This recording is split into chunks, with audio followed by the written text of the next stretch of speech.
everyone, it's Nick Campbell.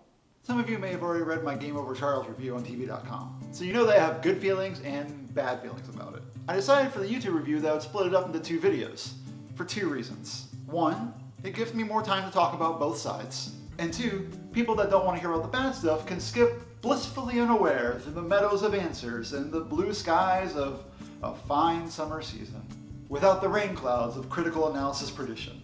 The same goes for people that hated the episode and don't want any sunshine to ruin their dark opinions. So I'm going to give you the option now to choose which video you want to see. Go on, choose. I'll wait.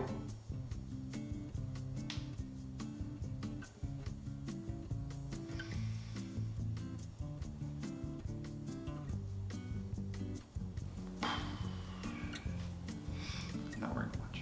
You've chosen the good one. Welcome, friends.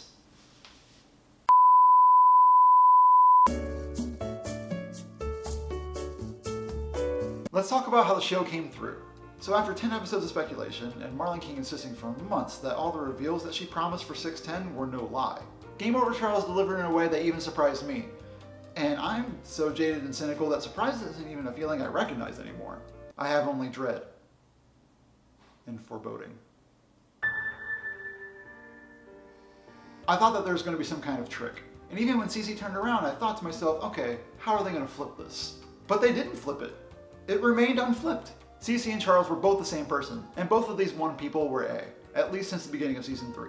And I'll take some time now to remark on how well Vanessa Ray played this part, both before this episode and during.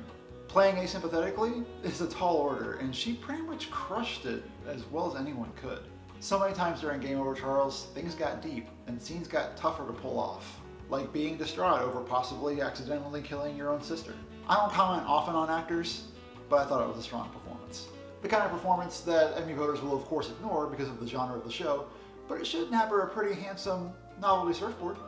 I'm sure it's easier than I think to put it on the mantle. It's easy to see why A was Marlon King's favorite character, and from the look and feel of this episode, you can tell that something was stewing for a while. The challenge with these reveals is to make them believable, or at least reasonable within the context of Rosewood, and that starts with making A sympathetic. And like any villain, that's kind of hard to do when you've only seen that villain crush the souls of heroes at every turn. But maybe that's the brilliance of keeping all the villains masked. You don't associate CeCe's face with any wrongdoing, and you never see her actively doing anything to the liars. You only see CeCe in the context of reacting to the traumas of her childhood, or reenacting the momentous events of her recent life.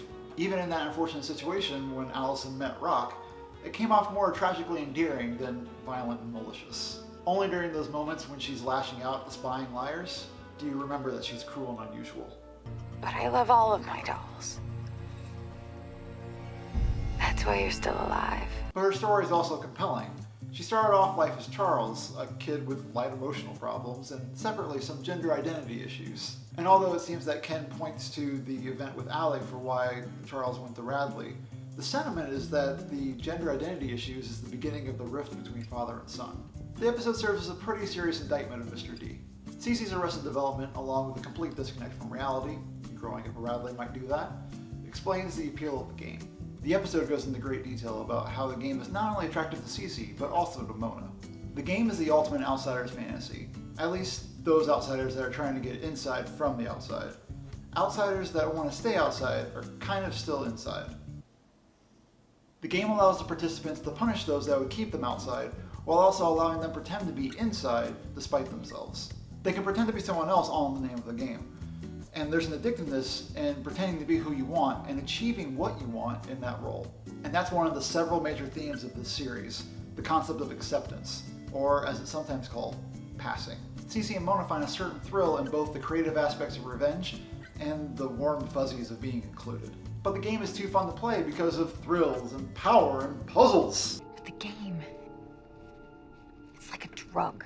Game Over Charles also included a lot of other information, like who killed Bethany Young, and how Sarah Harvey fit in, and who Redcoat and Black Widow were, and lots of other things that a loyal audience has been waiting 3.5 years for. CeCe even had to sit down, she was going on for so long. More than anything, it was a celebration for the fans. A thank you and a Valentine to the loyal audience that stuck around all these years and made this show possible. This is your reward for sticking around. Some resolution to sate your wearied minds. And an invitation to join them next January for a new horror show. I talk more about the rise of Charlotte and my thoughts on the finale in the written review on TV.com. Link in the description. But tell me what you thought. Did you think that was a more satisfying conclusion than True Detective? There's only one correct answer to that question, and it's... Thanks for watching.